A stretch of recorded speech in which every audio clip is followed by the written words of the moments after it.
Hey there, I'm Lee Rowley, and this is Lee After Dark. Why? Because there's more to being a business leader than just business. Each episode, one brave entrepreneur ejects the elevator pitch and just gets real. Today, I'd like to welcome my friend Anthony English. Anthony, how are you, my friend? Well, Lee, I have got to say, from down here in Australia, down the bottom of the world, that it's not only Lee After Dark and Anthony After Dark, it's actually After Dark After It's Dark. actually real, true After Dark. Let me Wonderful. show you. I'm going to show you Sure. how After Dark this After Darkness is. And I haven't told you how I am because it's only 6:30 in the morning.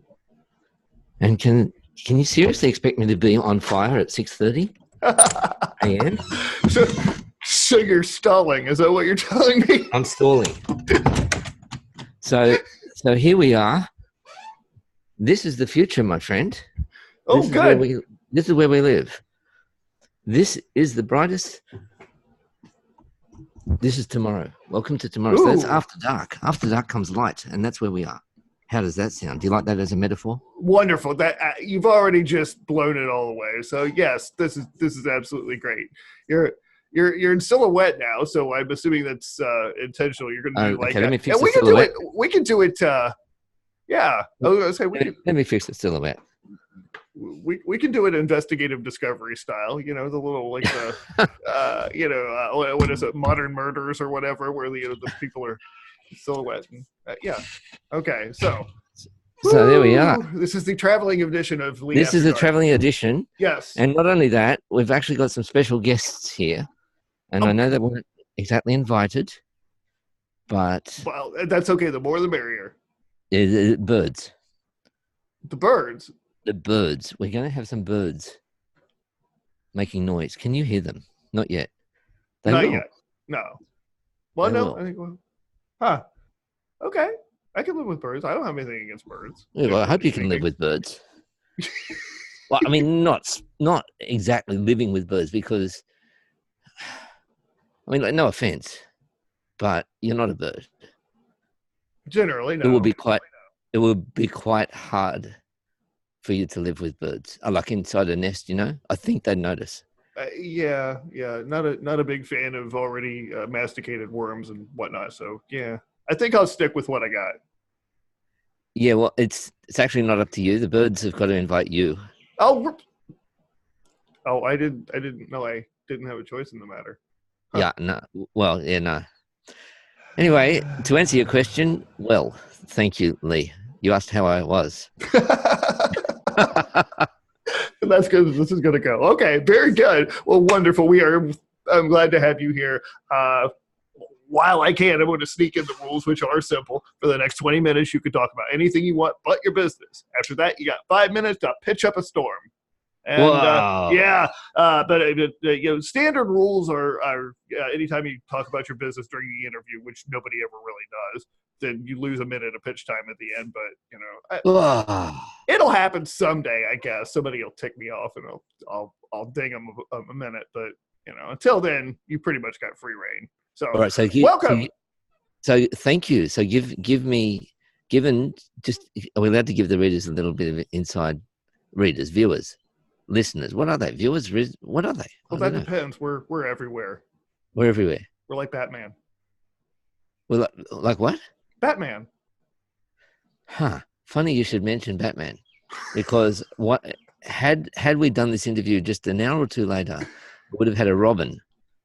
Actually, a little robin or bluebird. Nice. Anyway. Okay. Yeah. Nice. We got one. Well played. Anyway, but we can't do that. You said what? You're like Batman everywhere? I don't know. It was just one of those jokes that just didn't go anywhere, and I was trying to sweep it under the rug, but Yeah, but you can't get away with that. I'm stuck with it now. You've got to be up early in the morning. All right. Well, you know what? I'm going to just segue into here because you sent me a list of things that you can talk about. And I want to start at the end. You said the wisest advice I ever received from an 82-year-old man. Before we get to that, I'd like to know, what's the daftest advice you've ever received from an 82-year-old man? I get a job. You win. All right. So, what is the different sagest attitude. advice you've ever received from an 82-year-old No, man in context? I was about, I suppose, 21 years old, Okay. and had gone through something of a, not even a heartbreak, but somebody had said something to me that was hurtful. I don't even remember what it was. I don't remember who it was. And I met this man. His name was Joe McGrath. And Joe was a great old soul. He knew everybody in Sydney. Just walked around and said hello to everybody. He knew there was a homeless man who was completely incoherent. And Joe went up and spoke to him. Like he was able to he would speak to everybody. And Joe said to me, Anthony, I'm going to give you some advice. And if I had learnt it when I was your age, I would have had a happy life. I thought, wow, Joe was like one of the happiest men I'd ever met. And he said, no, he shared with me some suffering, some way that somebody had hurt him in a way that had basically lasted with him for the rest of his life. It was a terrible thing.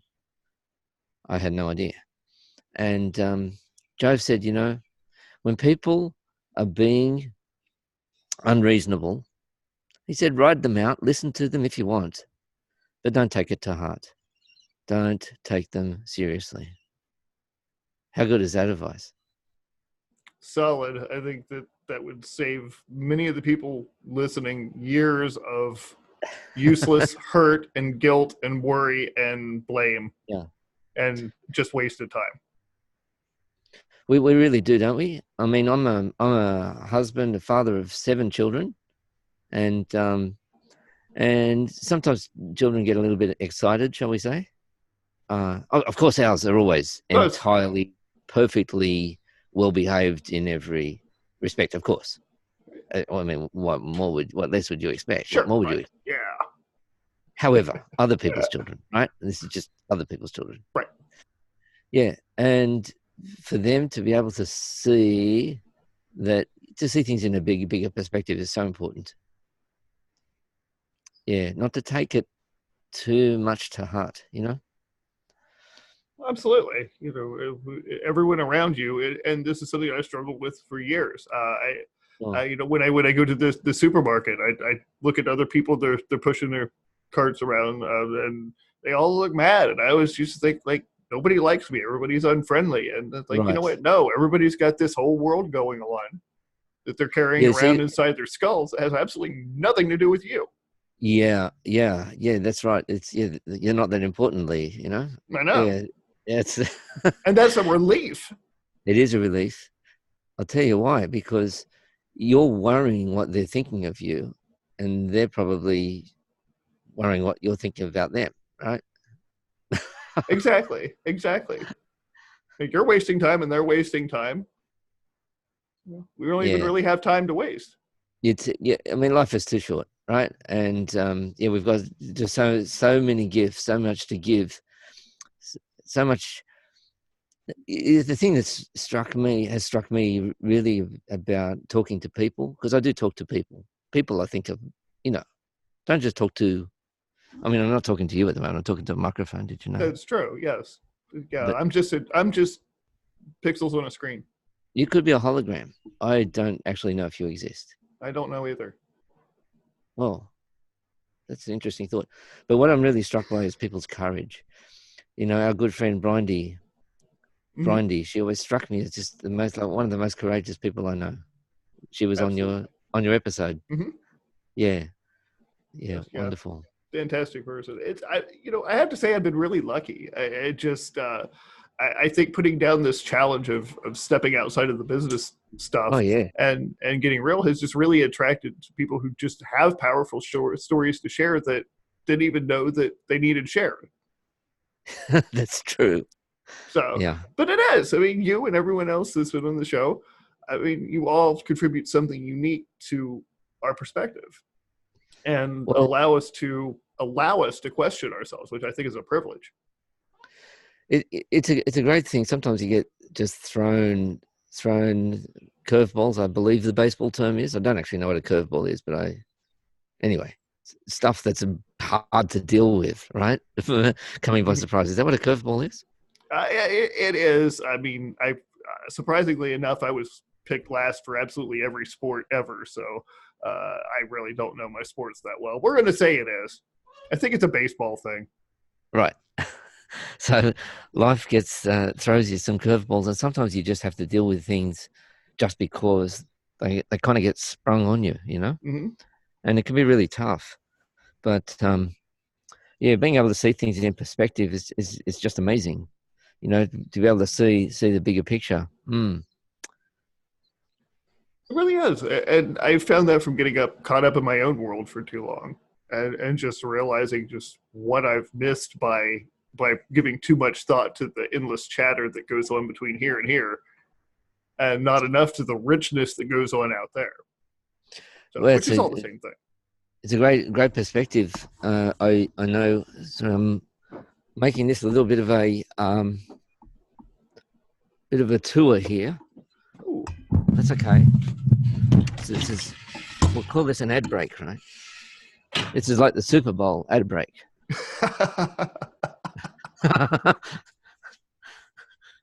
Okay. There he goes with the sports references again. Oh, that's what I did too. I'm actually not that into sport. So, yeah. I mean, what you said. Sometimes, I think sometimes the biggest prison is between here and here. You know, in our own minds, we really do create so much fear and anxiety, and what are they thinking of us, and imagine and assume what people are, you know, that they're out to get us and so on. One thing that I found extremely helpful in life is, and I've only really learnt this very recently, I would say fairly recently, is to take things, I was going to say take things with a grain of salt. It's not that, but to take things as, assume that people mean things with goodwill. Mm-hmm. Assume that, take them in the best possible light. Yeah. As possible, yeah. In the States, we say we give people the benefit of the doubt. Benefit of the doubt. Yeah, exactly. Absolutely. And it's something that we've kind of lost too. I think we've all become so cynical. Well, not all of us, but I know I'm guilty of it. Well, I am. Yeah, absolutely. It's and it's so easy, especially because it can be very funny to be very cynical about everything as well. Yeah. And it's cynical about yourself for that matter. Well, that is true. That's an excellent point. So, what are my motives? I'm a jerk like everybody else. And once you learn to be okay with that, if you're going to cut everybody else some slack and put up with the crazy stuff they got going on, then you got to be able to cut yourself some slack too. And, well, exactly. I mean, you would give them at least as much goodwill as you would yourself, right? I mean, you expect them to be kind to you the way that you would be kind to them, to a complete stranger. So, some of that talk even against ourselves, like some of that incredible energy that we burn up going, just beating ourselves up, It's just, it's horrible. Where do you think we get that from? I mean, is it programming? Is it environment? Is it? Yeah, it's a great question. I lived in Spain for a year, and I did find that was a very, very different perspective, a much more positive outlook. People were I mean, from us in Australia, we've basically from an English Irish background, basically, originally most of us, and that certainly doesn't lend itself to an optimism, shall we say? Fair enough. I heard the example that an optimist a pessimist thinks, right, an optimist thinks everything is bad except the pessimist. Sorry, everything is good except the pessimist, right? And the pessimist thinks everything is bad except himself. Yeah. Nice. I like it. You know what? We're keeping that one. That one's going in the show notes. All right, that's going in the show notes, but I just knocked my pen off my desk, so we'll be going back through the footage to get that one. But that's beautiful. Absolutely. So you lived in Spain. Whereabout in Spain? So I was in Madrid. I was there for a year teaching English And but that was more than 20 years ago. I'm older than I look, Lee. So yeah, And somewhere in your 30s, then yeah, okay. yeah, that's I'm just in my early 20s here. So yeah, no, I'm in my mid 50s, and when and so that was more than 25 years ago, but I still speak Spanish pretty well. So that's been great.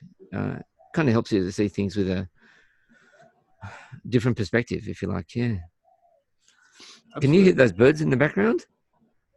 Yes, I can. You can. At this point, I can hear things in the background. So it's really There cool. we go. As promised, as delivered, viewers. Very good. Don't go writing into Lee after dark to the complaints desk, okay, asking for a refund. Okay, we promised, we delivered. That's right. You wanted birds, you got birds. You wanted birds, you got birds. How about kangaroos? You talked about dodging those while you're driving. We do have to dodge kangaroos. Actually, it's not a high risk where I am.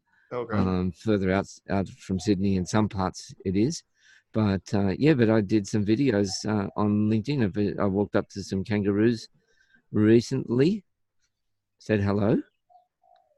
Well, I didn't actually say hello. They don't talk English, but one of them had a joey in her pouch, which was lovely. And so I did a little video there. I was about probably 30 yards away from them. Yeah. Very nice. So we got kangaroos near us. Okay. So what happened? Not that I would want a kangaroo and a car to have an unfortunate meeting in the same space. But I mean, I'm picturing like here outside of the cities, it's deer. You know. Yeah, we have wild deer here as well. Okay. To my surprise.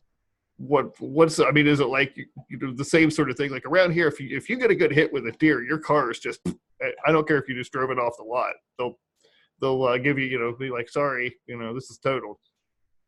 Yeah, you don't want to run into a kangaroo.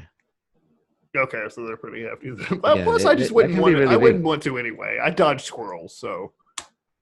You dodge well? Squirrels. You dodge squirrels? Yeah.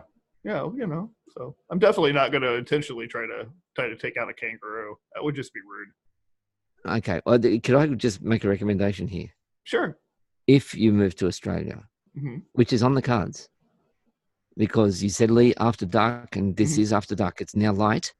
Right. By the way, since it's tomorrow here, would you like the winning lottery numbers? Ooh, that would be wonderful. Yeah, I suppose it requires playing though, right? Yeah. Yeah. Correct. Okay. Yeah. All right. So if you do set up shop here in Australia, which I would highly encourage you to do. Okay. I think if you do have kangaroos, as you're driving down the street, could I suggest that you do two things? Put up a sign that says kangaroo crossing. It's the first thing. Okay. That's the first thing. And the second thing is teach kangaroos to read and to obey the street signs. Good. Okay. So okay, I will work with it. But you said they don't speak English, so I'm as far as I know. Yeah. Again, I'm not sure what. Could you just note that down on your to-do list? I will do that. Upon arriving there, I will go to the kangaroo crossing sign store and stock up. I'm assuming those. Nope. That's a good idea. A kangaroo crossing store. That is. Am I allowed to say? That is actually. This is about your work. No. Wait. It's about your work, not my work. Yep. That would be a very, very niche market. Kangaroo crossing store signs. I think you would nail that market. I think you'd probably starve, but I don't see many. What is it? I always talk about speaking to an audience of one. In that case, it might really be an audience of one. It might actually be an audience of zero. I think we could safely predict that you're going to go broke, unless you can sell it to tourists. That would be an interesting thing. Yeah. We do have crocodile warning signs, and tourists take them away as a souvenir, which is not good if you're another tourist who doesn't know that there are crocodiles there. Okay. But it's a boon for crocodiles. It's very good for crocodiles. Mm. So maybe you could have a crocodile warning sign. It kind of doubles your market. Like you go from kangaroo warning signs to croc warning signs as well. It's a different market. We don't have many crocodiles around here at all that I have seen. I was going to say Australia sounds like a dangerous place. We're Yeah, so far we're besieged by kangaroos and crocodiles. I mean, what's next? Timeshare salesman. I know. What was the last one? Timeshare salesman. Timeshare salesman.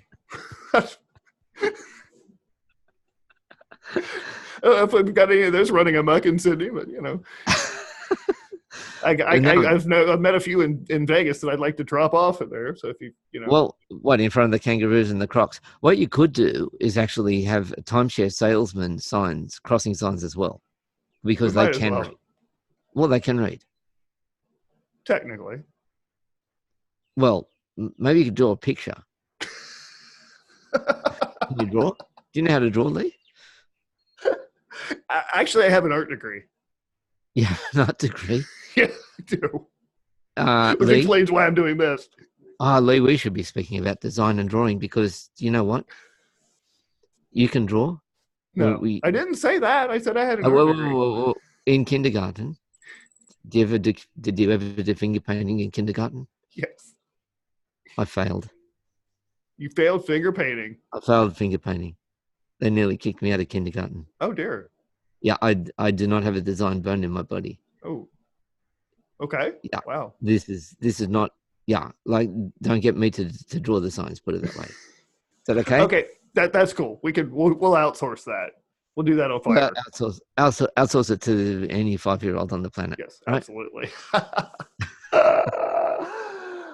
With that, we have successfully completed the 20-minute Lee After Dark not talking about your business challenge. So hooray and invisible confetti and whatnot. You have bravo. I got to get my sound effects for it. I keep saying that, but I got to hook it invisible confetti? Yeah, get your sound effect. What's invisible confetti sound like?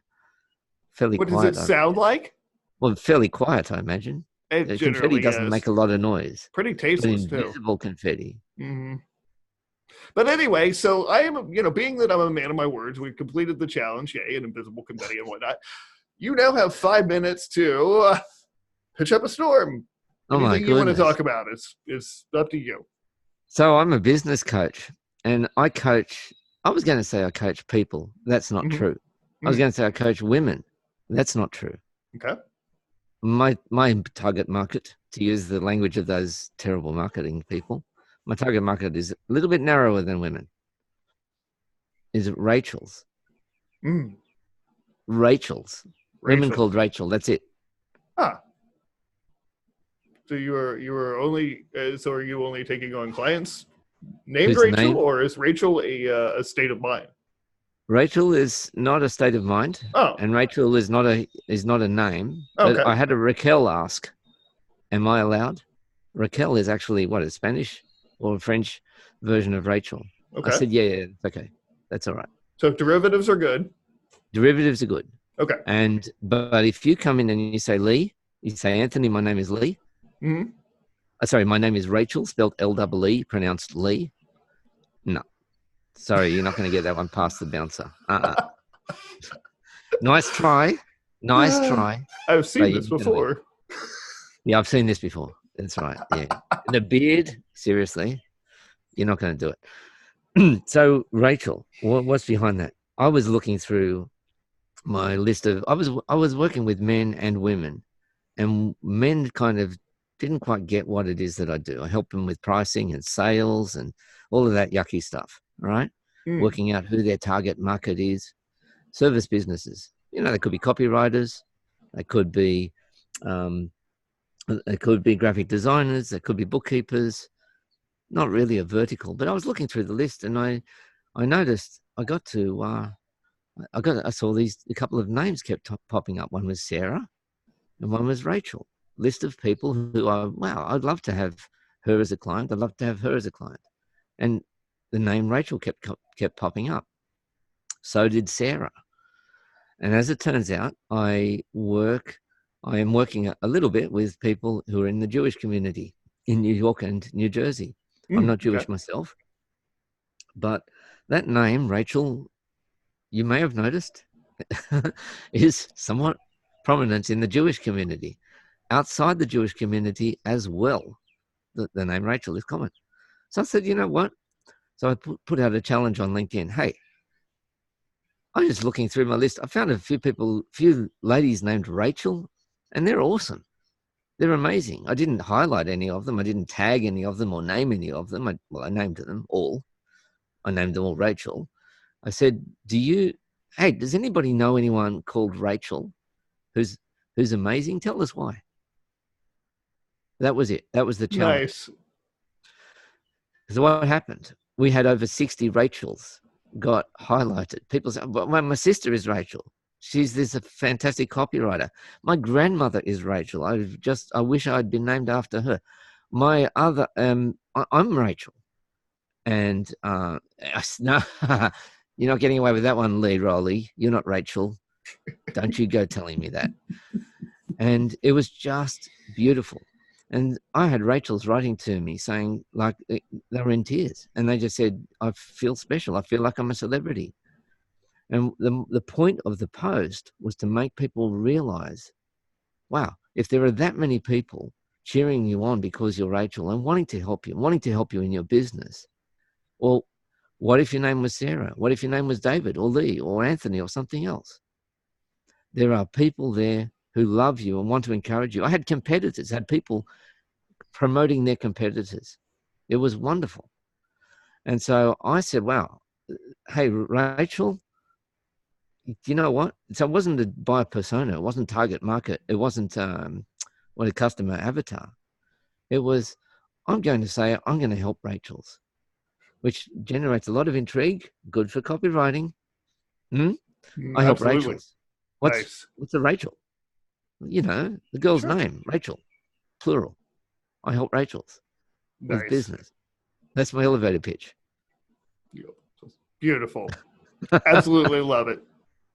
That's and fantastic. Of course, we end up talking about all kinds of things, and sometimes deep things, even the fact that they failed finger painting in kindergarten. That's totally okay. And I help them with their pricing, their sales, their confidence, and help them just to love to do what they're already absolutely awesome at doing.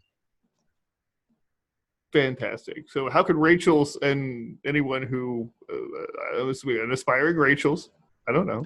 Yeah. How can they find out more about you and get in touch with you? The best way is to connect with me on LinkedIn. Send me a personalized invitation. Now, if you're really not on LinkedIn, that's okay as well. But because I do have a website, anthonyenglish.com.au. Hey, Lee, can you guess what the .au is? Hint. I'm from Australia. Right. Yeah. It's gold. Yeah, that's right. That right. .au means Australia. So Thank you. Yeah, that was a good. You win. You're very good. I'm a useless bag of knowledge. That's what it is. I'm a bag of useless knowledge. Let's try that again. Arg. Well, fantastic. Okay, we'll have the links in the show notes too. So for sure. Yes, so link to my website and then to my LinkedIn profile. I'm super active on LinkedIn, and I have videos of kangaroos and jokes and copywriting stuff and advice on pricing and getting chased down by magpies, all kinds of things. Well, I appreciate all the work that you do. You're personally, I have to say, you're one of the people who kind of broke apart that sense of LinkedIn for me as being that corporate button down, I don't fit in here place. So you were one of the first people that I met when I really seriously started looking at it again, and you're one of the reasons. And so went, okay, I think I can make this work. So thank you very much. Very welcome. Any parting thoughts before we wrap this up? One thing for the perfectionists who are listening, which is probably nobody.